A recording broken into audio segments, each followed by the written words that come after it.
The Vanishing at Cecil Hotel, The Mysterious Case of Elisa Lam.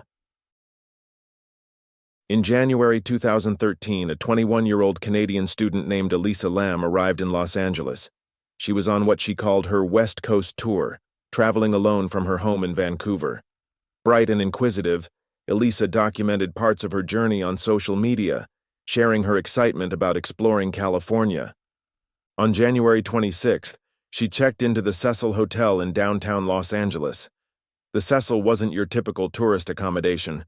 Built in the 1920s, it had once been a glamorous destination, but by 2013, it had gained a notorious reputation.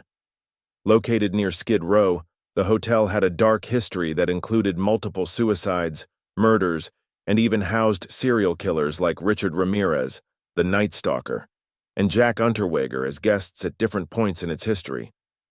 Elisa was initially placed in a shared room, but after complaints from her roommates about odd behavior, she was moved to a private room. She was last seen by staff on January 31st, 2013. When Elisa failed to check out as scheduled and stopped contacting her family, her parents reported her missing. The LAPD began investigating, searching the hotel and surrounding area. They released the last known images of Elisa, security footage from the hotel, to the public in hopes of generating leads. This security footage would become one of the most analyzed and disturbing videos in recent true crime history. The elevator video, released on February 14th, showed Elisa behaving erratically. In the 4-minute clip, she enters the elevator, presses multiple buttons, steps out to peer down the hallway, hides in the corner, makes strange hand gestures, and appears to be talking to someone unseen. The elevator door remains open throughout this strange episode, only closing after she exits. The video went viral immediately, with millions of people trying to decode what they were seeing. Was Elisa running from someone?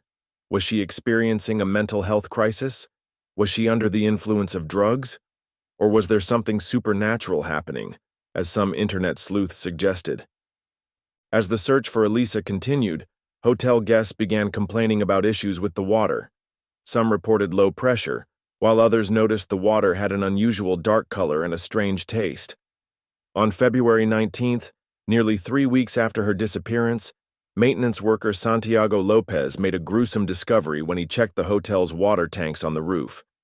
Inside one of the 4 1,000-gallon tanks was Elisa's body. The discovery raised more questions than it answered. How did Elisa access the roof, which required getting past an alarm door and climbing onto the water tank? Why would she have gone there?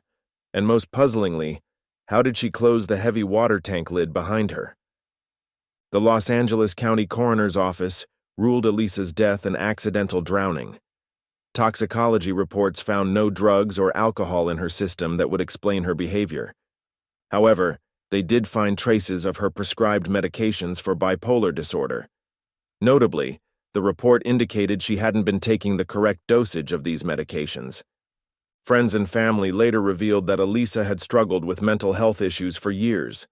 She had been diagnosed with bipolar disorder and had experienced episodes in the past where she would exhibit erratic behavior, similar to what was seen in the elevator footage.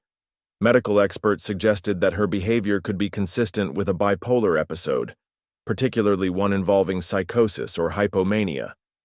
As for how she accessed the roof, investigators discovered that the alarm on the door was not functioning properly and that it was possible to climb to the roof via the fire escape without triggering any alarms. Hotel staff also admitted that the door was sometimes left propped open for staff access.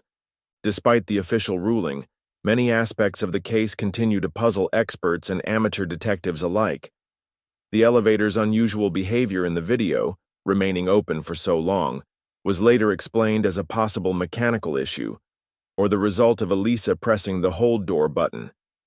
The case gained enormous attention online, spawning countless YouTube videos, Reddit threads, and eventually a Netflix documentary series in 2021 called Crime Scene: The Vanishing at the Cecil Hotel. The documentary explored not only the circumstances of Elisa's death, but also how internet sleuths developed increasingly elaborate theories, some accusing innocent people of involvement, and others suggesting paranormal explanations. Sadly, The real story was likely much more straightforward but no less tragic. All evidence points to Elisa experiencing a severe mental health episode that led her to the roof, where she either accidentally or intentionally entered the water tank and was unable to escape.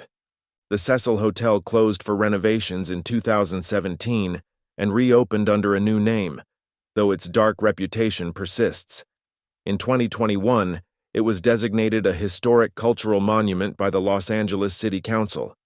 Elisa Lam's case serves as a sobering reminder of the challenges faced by those dealing with mental illness, especially when traveling alone far from their support systems.